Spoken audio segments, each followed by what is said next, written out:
तर आणखीन एक महत्त्वाची बातमी आहे। विधानसभा निवडणुकीच्या रणधुमाळीला सुरुवात झाली आहे। महायुती आणि महाविकास आघाडीतले पक्ष आपल्या जागा वाटपाचा फॉर्म्युला ठरवत आहेत। तर दुसरीकडे राज ठाकरेंनी एक पाऊल पुढे टाकत आपल्या 2 उमेदवारांची नावं घोषितही केली आहेत। राज ठाकरे सध्या सोलापूर दौऱ्यावर आहेत। त्यांनी शिवडीमधून बाळा नांदगावकर आणि पंढरपुरातनं दिलीप धोत्रे यांना उमेदवारी दिलेली आहे। त्यामुळे विधानसभेच्या मैदानात सगळ्यात आधी पहिले 2 उमेदवार उतरवून राज ठाकरेंनी आता दंड थोपटले। 2 नावं मनसेनं दिलेली आहेत। तर शिवडीमधनं बाळा नांदगावकर हे उमेदवार असणार आहेत, तर पंढरपुरातनं दिलीप धोत्रे हे मनसेचे आमदारकीसाठीचे उमेदवार असणार आहेत। विधानसभेसाठी त्यांनी आपले उमेदवार जाहीर केलेले आहेत आणि सगळ्यात आधी मनसेनं आपले उमेदवार जाहीर केलेले आहेत। आणि आता या निवडणुकीच्या मैदानात सगळ्यात आधी शड्डू राज ठाकरेंनीच ठोकलाय। आपल्याला कल्पना आहेच, यापूर्वी बाळा नांदगावकर शिवडीमधूनच निवडून आलेले होते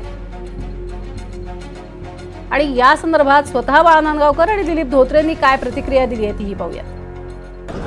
त्या ठिकाणी माझी आणि पंढरपूरचे आमचे दिलीप बापू धोत्रे दोघांची उमेदवारी जाहीर झालेली आहे। मी पक्षप्रमुखांचा मनापासून आभार मानतो, पक्षाचा मनापासून आभार मानतो की त्यांनी आमच्यावरती विश्वास दाखवला आणि आज आमची उमेदवारी या ठिकाणी जाहीर केलेली आहे।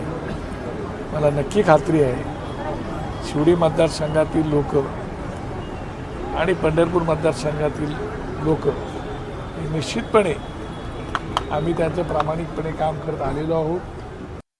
एकंदरीत काय वाटतंय? मी सर्वप्रथम मला उमेदवारी दिल्याबद्दल माननीय राजसाहेब ठाकरे यांचे या ठिकाणी मी आभार मानतो आणि निश्चितपणे राजसाहेबांनी जो माझ्यावर विश्वास दाखवला आहे त्यांच्या विश्वासाला त्या ठिकाणी तडा जाऊ देणार नाही। निश्चितपणे येणाऱ्या निवडणुकीमध्ये या मतदारसंघातील जनता माझ्या पाठीशी खंबीरपणे उभे राहून मला आशीर्वाद देईल आणि मला विजयी करेल याची मला खात्री आहे।